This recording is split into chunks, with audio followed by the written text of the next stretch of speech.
la misericordia.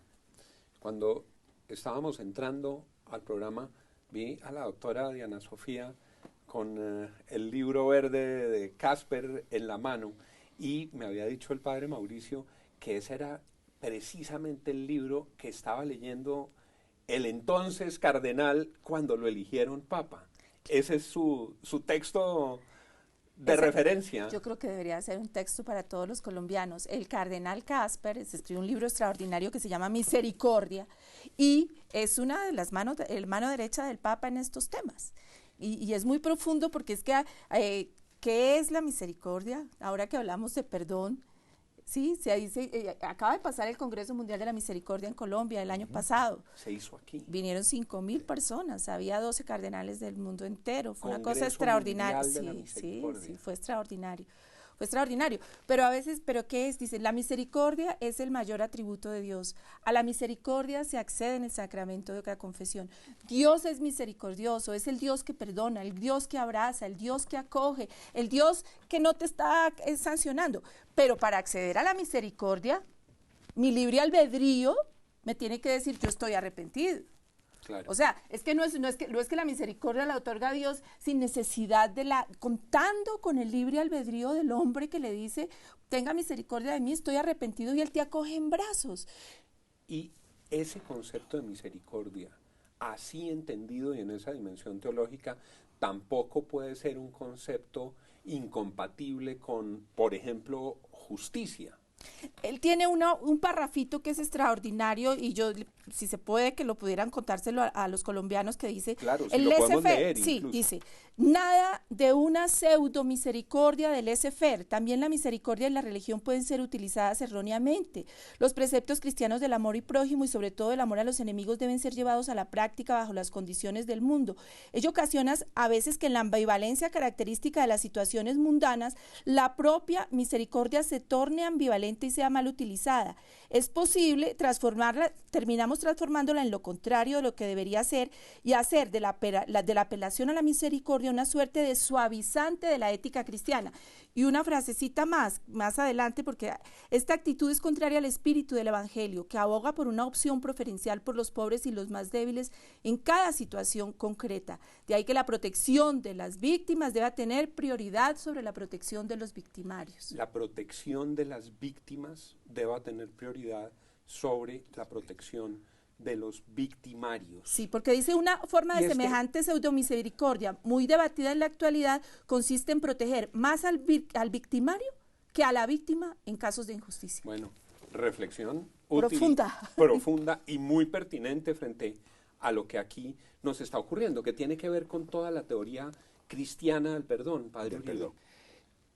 Yo tengo la convicción íntima de que el Papa, ya desde el momento en que fue elegido en el primado de Pedro, sucesor de Pedro, ya tenía en mente el que estuviese presente en su pontificado y en esta gran reforma de la Iglesia también, la misericordia. Porque su lema es miserando ad coeliyendo, que significa, fueron las palabras que están escritas en el Evangelio, cuando el Señor le dice a Mateo, sígueme, este recaudador de impuestos que era considerado como publicano, como pecador por parte de los escribas, fariseos y saduceos. Y de inmediato lo siguió San Mateo, miserando ad coeliyendo, que en latín, traducido al castellano, y al Papa le gustaba precisamente esa expresión latina, miserando, porque es tener misericordia. Y él se inventó una palabra en castellano que es miserear, es decir, que nosotros tenemos que tener la misericordia de la parábola del hijo pródigo, en donde el padre no simplemente espera a su hijo arrepentido, sino que sale al encuentro de él y primerea, es decir, se adelanta, lo busca. Sí. Pero ojo, la misericordia, que es una manifestación, yo diría que de las manifestaciones supremas de la caridad, la misericordia va más allá de la justicia, como la caridad va más allá de la justicia. La caridad, el amor, envuelve la justicia, la anima desde dentro y va más allá de las exigencias de la justicia. pero la misericordia y la caridad están suponiendo la justicia. Esa frase de la escritura de Opus Justitiae Pax, la obra de la justicia es la paz, hay que entenderla bien porque también podríamos decir Opus Misericordiae Pax, la obra de la misericordia es la paz. Pero Diana Sofía, tú que has hecho remisión a este libro de Casper, excelente, lo recomiendo, incluso cuando no había llegado aquí, precisamente en mayo lo conseguí en italiano allá en Roma, porque no se conseguía en castellano en Madrid. Hay que tener en cuenta que para tener yo misericordia y darla, se necesita el arrepentimiento. Eso que siempre hemos aprendido, incluso desde pequeños en el catecismo, hay que hacer un balance interior, contrición de corazón, propósito de cambio, confesión de boca, es decir, abrir el corazón y reconocer, y luego yo te ofrezco el perdón, tú pides el perdón. Pero los seres humanos no perdonamos como perdona Dios. Yo creo que para el perdón se necesitan 3 requisitos. Primero, te perdono. Segundo, hago el esfuerzo de olvidar, o por lo menos de manejar los sentimientos y los pensamientos negativos, que es muy humano que los tengamos, pero no dejes que eso se clave ahí en el corazón y genere el rencor, el resentimiento, la venganza. Y tercero, sigo confiando en ti. Nosotros los seres humanos, para llegar a ese grado heroico, tú lo decías hace un momento, no es fácil, pero el perdón hay que ofrecerlo, y el perdón sobre todo hay que solicitarlo partiendo del arrepentimiento, y entonces viene la misericordia. Y no es, y el ejemplo lo oí de la boca propiamente de Ana Sofía Giraldo, no es incompatible el perdón con la justicia, y el ejemplo era el perdón de del Juan Pablo Papa, II. de Juan Pablo II a Aliaca. El Papa lo perdonó, lo visitó, fue pero no interfirió con la justicia. Quien trató de matarlo. Claro, y no interfirió con la justicia. Entonces, ahí se presenta mucho a confusión, porque el perdón libera a quien lo otorga. El perdón el perdón es una gracia, porque es que yo no perdono, yo te perdono con la gracia que Dios me da para perdonar. Y por eso muchas víctimas se han sanado de una manera extraordinaria. Y digo que el camino de resurrección de Colombia es psicoespiritual, porque han perdonado a los asesinos de sus hijos, los han perdonado, los han acogido, han recibido esa gracia. Y la sociedad desde luego está dispuesta a acogerlos. Pero nosotros no hemos ido, a pesar de que no pidan perdón, nos pide Dios ese acto heroico.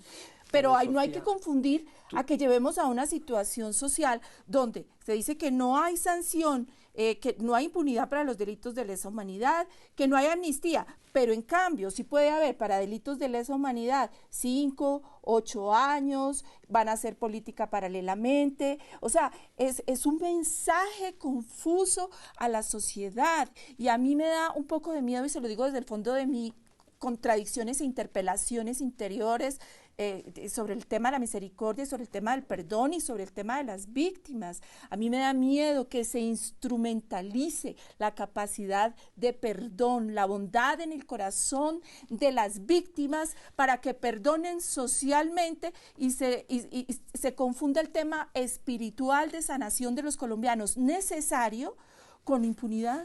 Es decir, que se galope sobre la disposición del corazón de perdonar, para que eso termine en un escenario de impunidad. ¿Qué está pasando con las víctimas? Diana Sofía Giraldo fue quien trajo a Colombia el tema de víctimas. Yo siempre digo, si uno quiere saber de dónde nació la ley de víctimas, de Diana Sofía Giraldo, que trajo el tema a Colombia. Y en contacto todos los días con las víctimas de las FARC, víctimas del ELN, víctimas de distinto origen de todas las regiones. ¿Qué está pasando con las víctimas, Diana? Y mil gracias de nuevo por tanta amabilidad, pero vamos a poner unos ejemplos concretos. En General Mendieta, 12 años secuestrado, encadenado, arrastrándose con lesbianías, su esposa, sus hijos, angustiados esperándolos. Él fue a La Habana, los miró a los ojos, porque él es un hombre de oración y contemplativo. Le digo, le ofrezco a Dios mis 12 años, uno a la cruz de Cristo, mi dolor, para que lo que ustedes no alcanzan por la vía de la razón, el arrepentimiento, lo alcancen por la vía de la gracia. Y cero, lo satanizaron, en Ancol sacaron unas cosas espantosas. Esta misma semana a ese hombre que ofreció perdonar, le están diciendo que lo van a llevar al Tribunal de Justicia, Doña Adela de Gaviria, la mamá del gobernador de Antioquia, Guillermo Gaviria, dijo, bueno, yo ya los perdoné, en una voz de una legitimidad de una señora mayor, yo ya los perdoné, pero ¿por qué tanta arrogancia?